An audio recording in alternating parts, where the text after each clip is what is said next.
Now, because the deck is so far up off the ground, we were able to grab a little storage area underneath, not big enough to really stand in, but perfect for what these homeowners plan on using it for, to store lawnmowers and a few rakes, shovels, and a wheelbarrow. Now, to keep everything dry, you can see the tin sheets, the corrugated tin that we have underneath that we've attached with screws.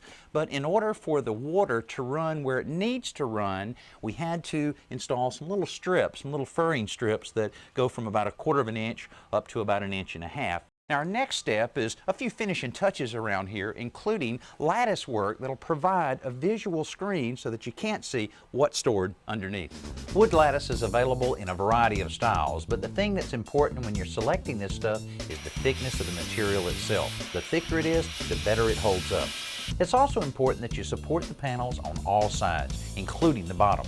Otherwise, the panel may break if it gets hit or simply warp because it's unsupported. Behind the lattice, we're attaching landscape fabric to further conceal the space beneath the deck.